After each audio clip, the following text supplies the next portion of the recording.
Ambassador Zeth of the Valerian Federation stood in his crystalline communication chamber, his forearms trembling as he prepared to record what might be a species' final message to the galaxy. Through the transparent walls, he could see the night sky filled with evacuation ships carrying refugees from the outer colonies. Each vessel represented thousands of lives fleeing from an enemy that consumed everything in its path.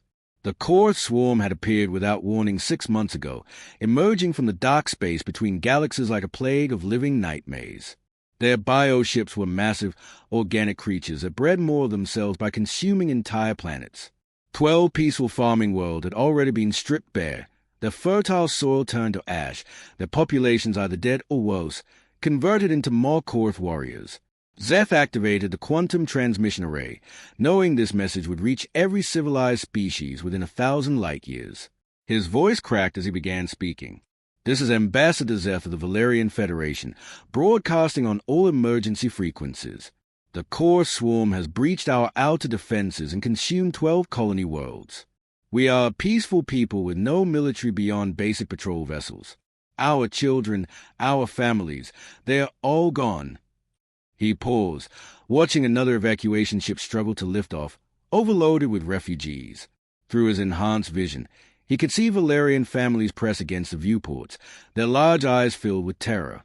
To any civilized species receiving this transmission, we require immediate military assistance. Our defense coordinator estimates the core will reach our core world within 3 weeks. After that, total extinction of our species is inevitable. We offer our entire technological database, our cultural archives, anything of value in exchange for help. Please, we have nowhere else to turn. The message transmitted across the galaxy through quantum relay stations, bouncing from one system to another. Zeth waited in his chamber, monitoring the galactic communication networks. Hours passed, then days. The responses that came back were heartbreaking. The crystalline hegemony expressed sympathy but claimed their fleets were committed elsewhere. The Aquatic Federation offered to accept refugees but had no military to spare. The Insectoid Collective sent detailed analysis of core biology but no ships. Species after species offered condolences and regrets, but no real help. On the 4th day, as Zeth was beginning to lose hope, a single message appeared on his quantum receiver. It was short, direct, and came from a system he'd never heard of. Message received and understood. Help is on the way. Estimated arrival, 72 hours.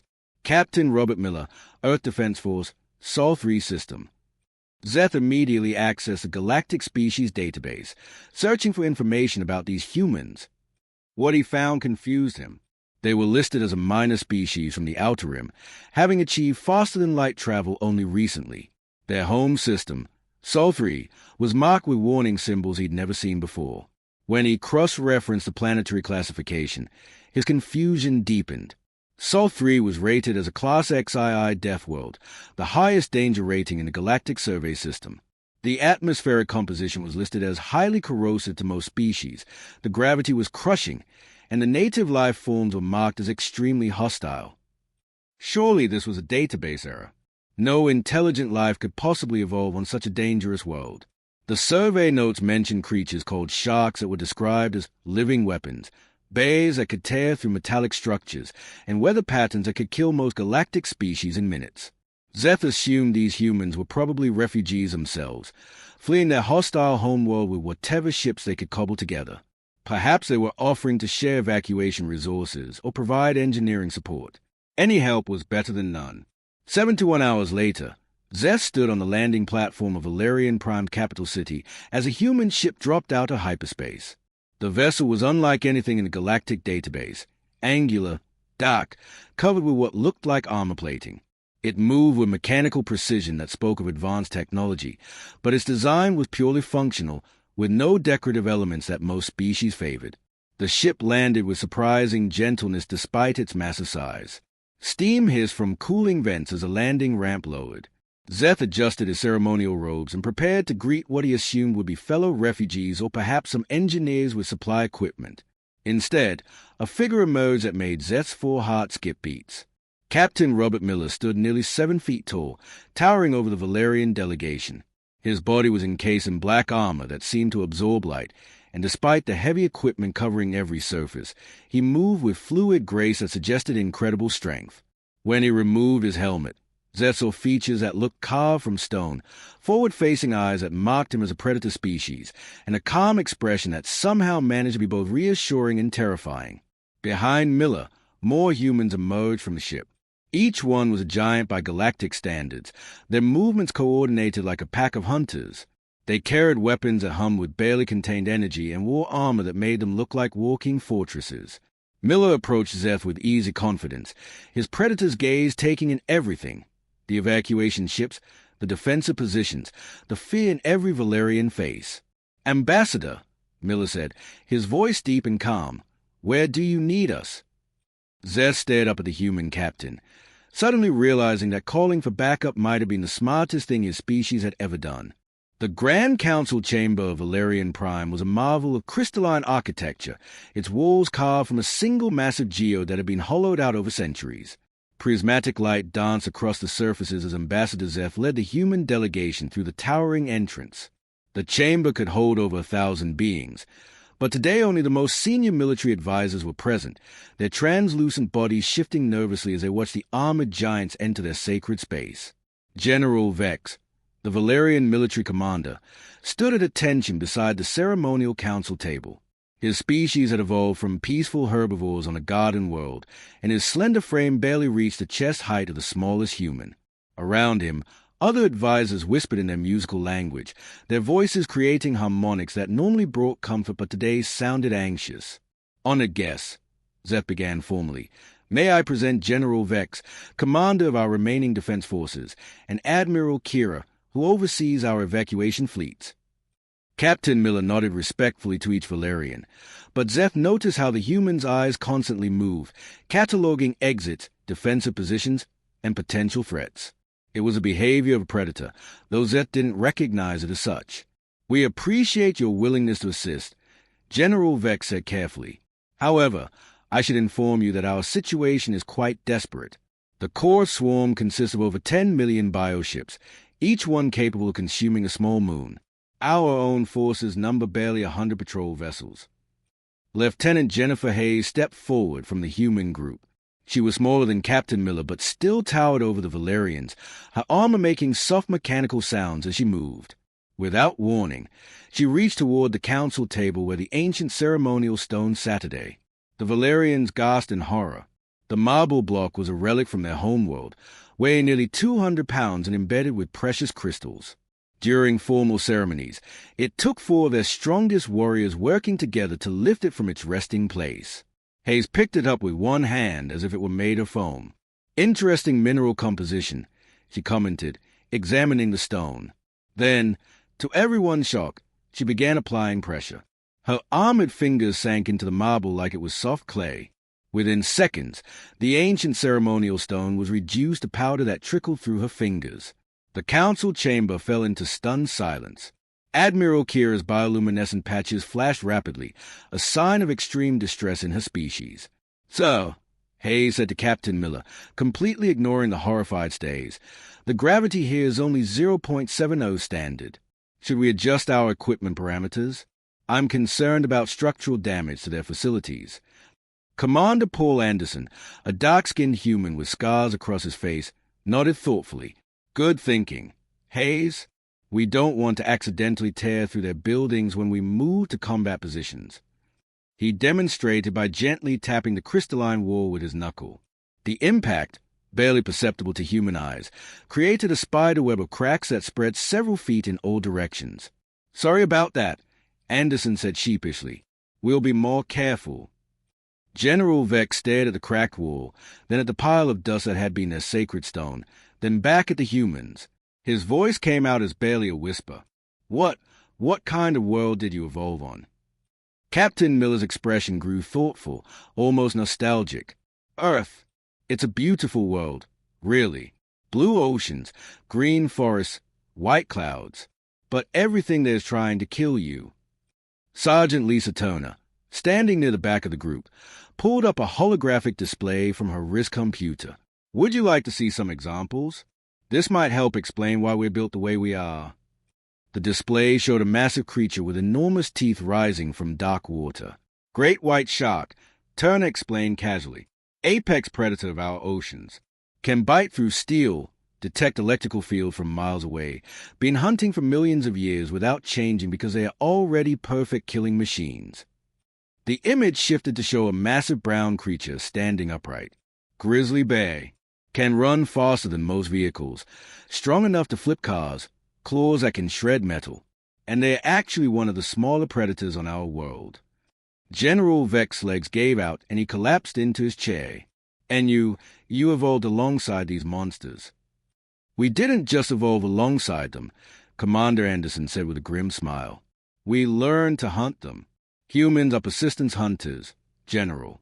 We chase our prey until it collapses from exhaustion, then move in for the kill. We develop tools, tactics, and teamwork specifically to take down creatures that could tear us apart individually. The hologram showed human ancestors chasing massive woolly creatures across frozen plains, working together with spears and fire to bring down animals 10 times their size. But surely your technology compensates for physical limitations. Admiral Kira asked weakly. Lieutenant Hayes laughed, the sound both pleasant and terrifying. Our technology is designed around our physical capabilities, not to replace them. This armor doesn't make me stronger. It prevents me from accidentally crushing things when I'm trying to be gentle. She removed her helmet, revealing a face that was surprisingly human and normal, except for eyes that seemed to see everything at once. On Earth, a normal human can survive in environments that would kill most galactic species in minutes. We can function in gravity that would crush your bones, breathe air that would corrode your lungs, and operate in temperature ranges that would freeze or cook most life forms. And you're the apex predators on this world. Ambassador Zeth asked weakly, though he was beginning to suspect he already knew the answer. Commander Anderson's smile wasn't cruel, but it showed teeth that were clearly designed for tearing flesh. Ambassador, we didn't become the apex predators despite our world trying to kill us. We became them because it tried to kill us. Earth taught us that survival isn't about being the biggest or the strongest. It's about being the smartest, the most adaptable, and the most ruthlessly cooperative species on the planet. The Valerians sat in stunned silence, finally understanding what they had called for help. They hadn't contacted engineers or refugees. They'd asked the galaxy's most successful predators to come hunting. The first warning came from the orbital defense platforms orbiting Valerian Prime. Sensor operator Yix was monitoring the outer system when his screen suddenly filled with contacts, so many that the computer couldn't process them all at once. General Vex, a command center immediately. He broadcast, his voice cracking with panic. Massive enemy fleet detected. Numbers, impossible numbers. Within minutes, the sky above Valerian Prime began to darken. The core swarm emerged from hyperspace like a living plague, their bioships blotting out the sun. Each vessel was a grotesque mixture of technology and organic matter, pulsing with veins that carried nutrients to weapons that had once been living creatures. Ambassador Zeth stood on the command center's observation deck, watching in horror as a million alien ships filled the atmosphere. The bioships were enormous, some the size of cities, their hulls covered in what looked like chitinous armor that rippled and moved with disturbing life. How many? General Vex asked weakly. Initial count shows 1.2 million vessels, reported Admiral Kira, and they are launching ground forces. Drop pods began raining from the bioships like deadly hail. Each pod split open to reveal Korth warriors, 12-foot-tall nightmares with natural armor plating, razor-sharp claws that could slice through steel, and faces that belonged in the darkest corners of space. They moved in massive groups, thousands at a time, trampling everything in their path. The Valerian Defense Forces, barely 100 patrol ships, engaged the enemy fleet but were instantly overwhelmed. Energy beams that would normally destroy asteroids barely scratched the bioships' living armor. Within minutes, half the Valerian Navy was gone. All forces retreat to secondary positions. General Vex ordered desperately, implement Evacuation Protocol 7. But Captain Miller was already moving. He activated his communication system, and his voice cut through the chaos with calm authority. All human units, deploy Earth protocols. Target assessment, classic herd species. Remember, they are prey. Hunt accordingly. The change in the humans was instant and terrifying to witness. The calm, polite soldiers who had been discussing tactics suddenly transformed into something primal and deadly. Their movement became fluid, coordinated, like a pack of wolves that had caught a scent. Sergeant Lisa Thompson led a squad of 12 humans toward the Darkwood Forest, where thousands of Korth warriors were advancing toward the capital city. The aliens moved exactly as she'd expected, in one massive group, trampling vegetation, making noise, leaving an obvious trail that could be tracked from orbit. "Jenkins, Rodriguez, take point," Thompson whispered into her comm unit. "Williams and Davis, flank left. Everyone else, standard persistence formation." Her team spread out through the forest with practiced efficiency. Each human found concealment that would be invisible to most species, behind fallen logs, in tree hollows, beneath root systems that created natural blind spots. The Korth warriors approached like a living avalanche. Their chitinous feet crushed everything beneath them, their claws carved grooves in tree trunks, and their collective roar shook leaves from branches. They numbered in the thousands, a seemingly unstoppable force. But Thompson watched them with the eyes of a predator and saw only weaknesses. Classic herbivore behavior, she murmured to her team through encrypted channels. "Look at them. No scouts, no flankers, no situational awareness. They just move in one big group because that's how prey animals survive on their homeworld. Strength in numbers, but no tactical thinking." The first Korth warrior to die never even saw his killer. Corporal Janet Murphy emerged from concealment like a ghost, struck with surgical precision, then vanished back into the forest before the body hit the ground. The alien hive mind registered the loss but couldn't comprehend how it had happened. The humans began their hunt in earnest. They didn't engage the main force directly. That would have been suicide against such numbers. Instead, they used tactics refined over millions of years of persistence hunting. They harassed stragglers, eliminated scouts, and gradually wore down their prey through psychological warfare. Private Kevin Hayes used his sniper rifle to take out Korth warriors from impossible distances, each shot calculated to create maximum confusion among the survivors. Sergeant Robert Clark laid traps that would have made his ancestors proud, concealed pitfalls, improvised explosive devices, anything that would slow down and demoralize the enemy. The Korth, evolved from peaceful herd animals, had never faced predators like this. Their hive mind was designed for cooperation and resource gathering, not for processing the fear that came from being systematically hunted by invisible killers. Within 2 hours, the massive core formation began to break apart. Warriors started looking over their shoulders, jumping at shadows, moving in erratic patterns that disrupted their coordination. The humans had done something the Valerians thought impossible. They'd made the unstoppable swarm afraid. Back in the command center, General Vex watched the tactical display with growing amazement.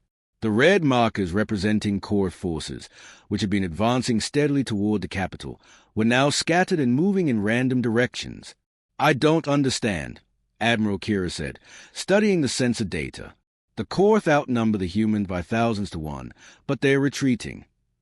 Ambassador Zeth watched his human tactical markers move through the forest like hunting patterns he'd seen in nature documentaries about Earth predators. The realization hit him suddenly. "They are not fighting the Korth," he whispered in awe. "They are hunting them." Captain Miller's voice came through the communication system, calm and professional. "Command, this is Miller. Phase 1 complete. The prey is scattered and demoralized. Requesting permission to begin Phase 2, the culling." General Vex looked at the display, showing thousands of Korth warriors fleeing in panic from a force 1/10 their size. For the first time since the invasion began, he allowed himself to hope. The quantum communication array at Valerian Command lit up with incoming messages as more human ships dropped out of hyperspace. But these weren't the sleek military vessels that had first arrived.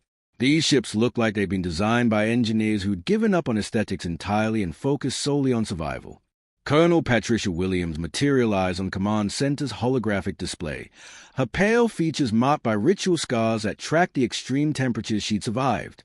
Behind her, the Arctic Division disembarked from ships that still had ice crystals coating their hulls from Earth's polar regions.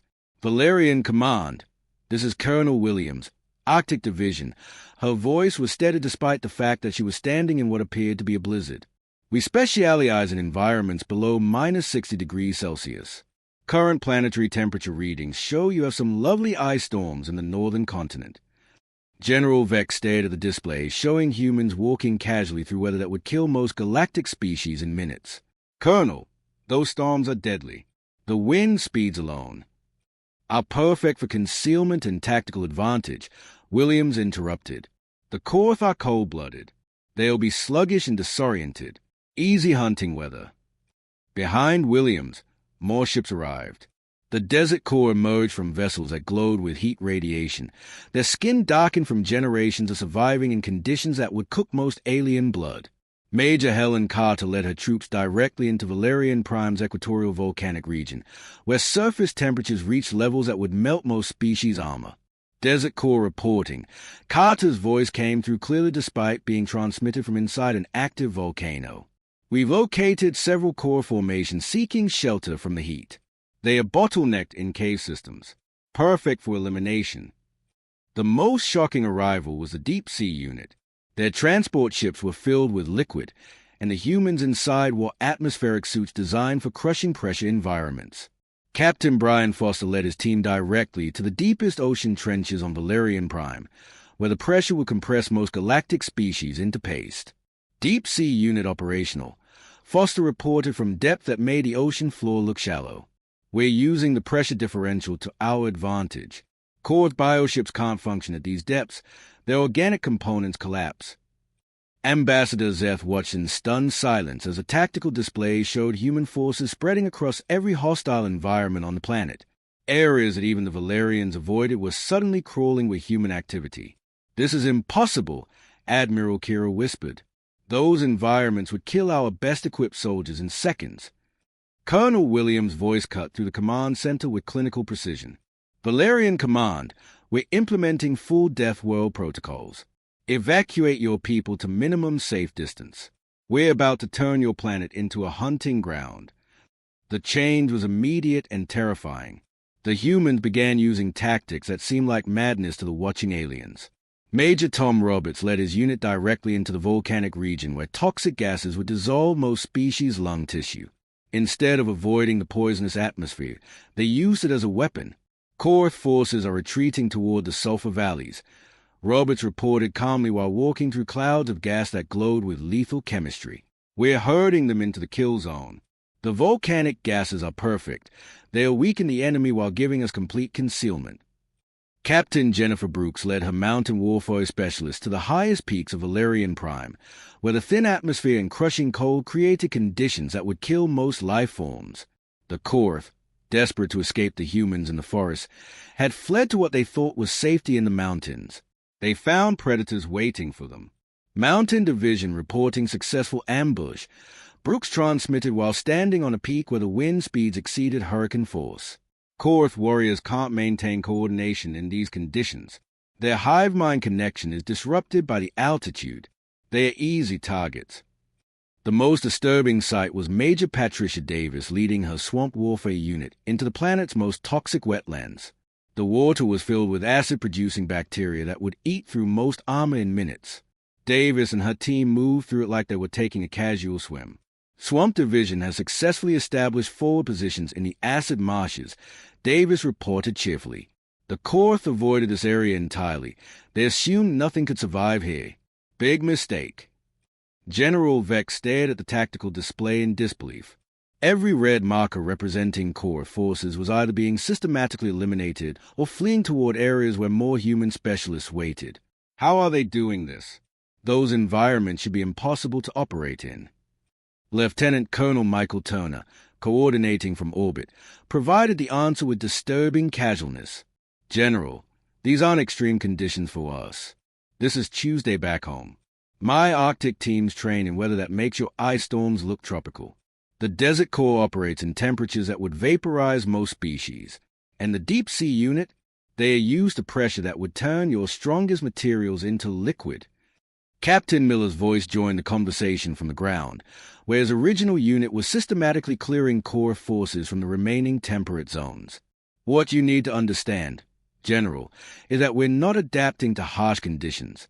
We evolved in them.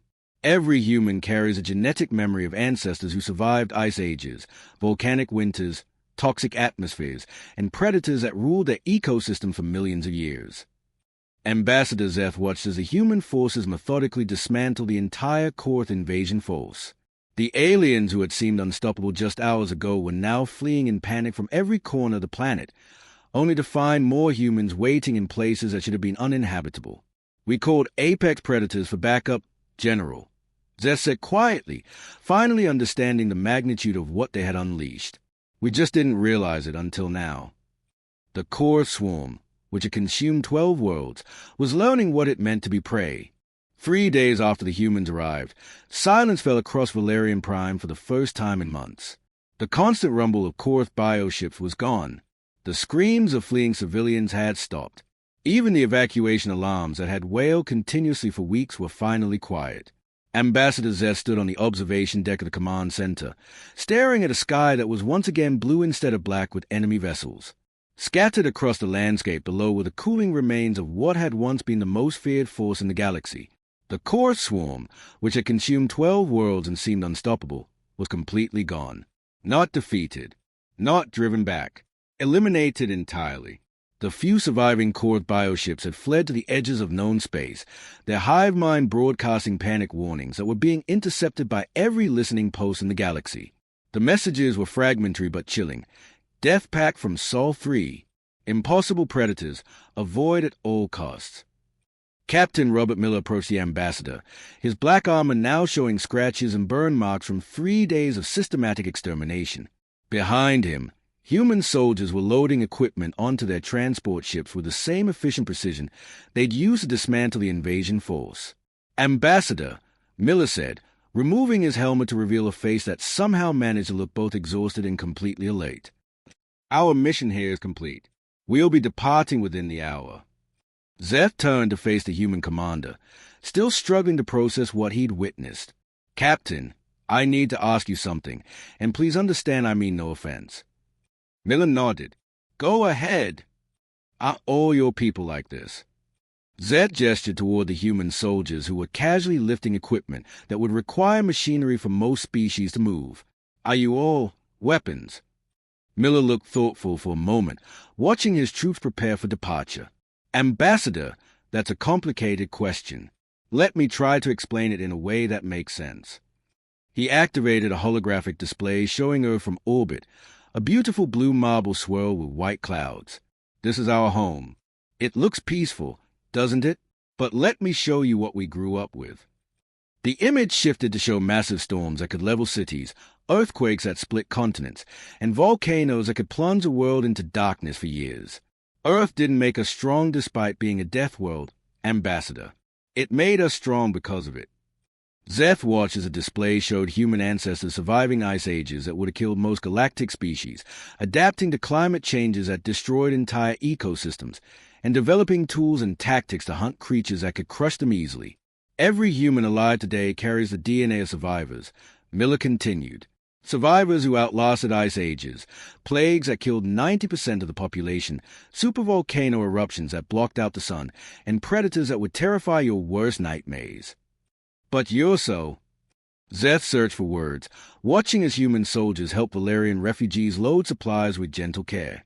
"You're peaceful in normal conversation. You've been nothing but polite and helpful."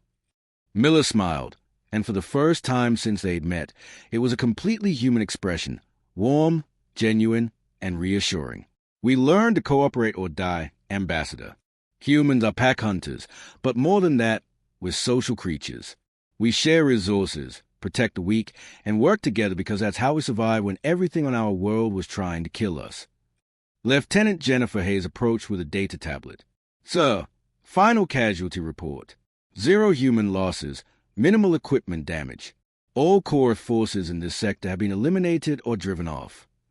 "Thank you, Hayes," Miller said, then turned back to Zeth. "But when something threatens our pack or our allies, we become what we needed to be to survive on the galaxy's most dangerous world." Within hours of the human departure, Ambassador Zeth was flooded with communication requests from across the galaxy. Word of the core swarm's complete destruction had spread through quantum relay networks faster than ships could travel. The crystalline hegemony wanted to know how a minor species had accomplished what their vast fleets could not. The Aquatic Federation requested detailed analysis of human combat tactics. The insectoid collective demanded to know if humans were a threat to galactic stability. But the most significant change came from the Galactic Council itself. Within 2 weeks, the species databases were updated across every civilized world. Humans were reclassified from minor species to apex predator species, approached with respect. The updated entry included warnings that made Z-scale shift colors. Extreme caution advised. Species evolved on Class XII Deathworld. Highly cooperative with allies, but capable of total warfare against threats. Recommend diplomatic contact before any territorial disputes. Emergency protocols across the galaxy were quietly updated to include a new option that appeared in crisis management systems from the core worlds to the Outer Rim. Request human assistance. Admiral Kira found Zeth reading the new database entries in his office a month later. The other councils are asking how we managed to contact Earth so quickly during our crisis. Zeth looked up from the holographic displays showing updated galactic political maps. Human territory was now marked with symbols indicating protected zone, allied species welcome. I've been thinking about that, Zeth replied. Maybe we didn't contact them for backup. Maybe they were already watching, waiting to see who in the galaxy was worth protecting. The message that spread throughout civilized space was simple but profound. Sometimes you need monsters to fight monsters. And if you were lucky enough to befriend the monsters from Sol 3, they would protect you with the same ferocity that had made them the masters of the galaxy's most dangerous world. Captain Miller had been right about one thing. Humans were pack hunters. And apparently, they'd decided the civilized galaxy was part of their pack. *** the END ***.